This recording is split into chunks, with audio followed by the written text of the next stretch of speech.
Assalamualaikum warahmatullahi wabarakatuh. We are from XMATE and my name is SITI ZURAINI binti RAZAK. My name is HADZRIENA binti HASMI. My name is AWATIF SOFEA binti MEGAT AZIZ. And my name is NURUL IZATI binti AHMAD ZAKI. So let's get into our topic, which is active transport. You must have thought what is an active transport.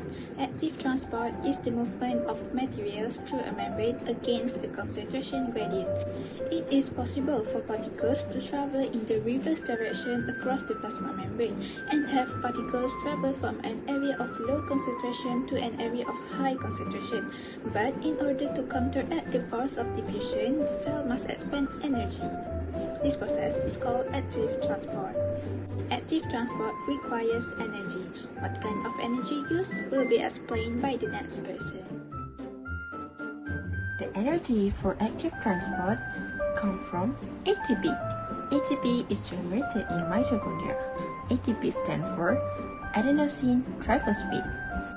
Active transport requires a specialized protein, which is carrier protein. So carrier protein will bind in with the particles and transport. Potassium pump.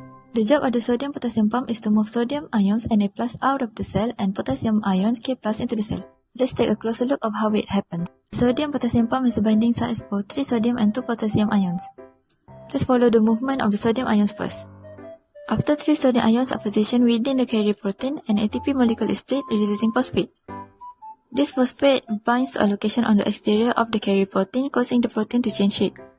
As the protein changes shape, the 3 sodium ions are released at the side of the membrane. Next, 2 potassium ions position themselves within the carrier protein, causing it to undergo another change in shape. In the process, the phosphate molecule is released, and the carrier protein expels the potassium ions into the inferior of the cell. The carrier then resumes its initial shape, completing the cycle. Electrogenic pump is a transport protein that generates voltage across a membrane. The major electrogenic pump for a plant, fungi, and bacteria called proton pump. Meanwhile, for animal cells, it is called as sodium-potassium pump. Electrogenic pump also helps to store energy that can be used for cellular work. Co-transport. So co-transport occurs when an active transport of a solute indirectly drives the transport of other solute. Plants commonly use the gradient of hydrogen ion generated by the proton pump to drive the active transport of nutrient into the cell. So we know small particles can cross the membrane easily. However, large particles are able to do so by any of active transport processes. We have exocytosis, endocytosis, pinocytosis, and phagocytosis. I will tell you the meaning. First, we have endo. Endo means inside. Next, we have exo. It means outside. Now, we have phago and pino. Phago means eat, while pino means drink. Moving to bulk transport. Bulk transport occurs across the plasma membrane. The processes involved are exocytosis and endocytosis. Small molecules such as water enter or leave the cell through the lipid bilayer or via transport proteins.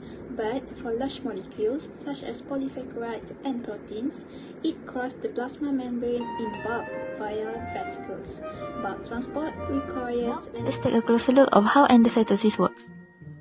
In this process, the plasma membrane extends outward and surrounds the food particle. Cells use 3 major types of endocytosis, which is phagocytosis, pinocytosis, and receptor-mediated endocytosis. If the material the cell takes in is particulate, such as bacterium or a fragment of organic matter, the process is called phagocytosis. If the material the cell takes in is liquid, it is called pinocytosis. Specific molecules such as low-density lipoproteins LDL are often transported into eukaryotic cells through receptor-mediated endocytosis. Molecules to be transported first bind to specific receptors on the plasma membrane. The inferior portion of the receptor proteins is embedded in the membrane.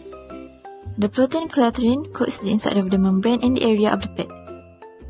When an appropriate collection of molecules gathers in the coated pad, the pad deepens and seals off to form a coated vesicle which carries the molecules into the cell.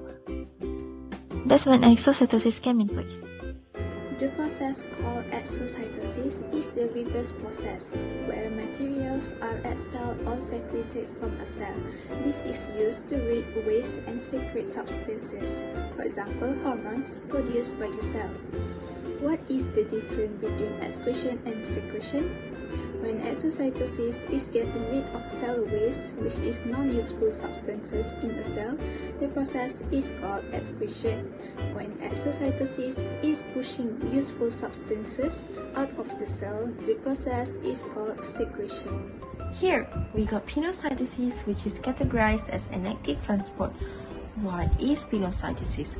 Pinocytosis is a process when the cells takes in the fluid along with the dissolved small molecules. How does this process happen? This process happens when the cell membrane folds and creates small pockets and capture the cellular fluid with the dissolved substances, and then it will form a vesicle. When it forms a vesicle, it is ready to move into the cell. We know what is exocytosis, what is endocytosis, and what is pinocytosis. So now, let me explain to you what is phagocytosis. Phagocytosis is when a cell engulfs a particle in a vacuole, and the vacuole fuses with a lysosome to digest the particle. So, phagocytosis is a process when the human body uses to destroy that cell. Now, what is group translocation? Group translocation is a form of active transport that occurs in prokaryotes. Translocation is a process in which an organic molecule is transported into a cell while being chemically modified.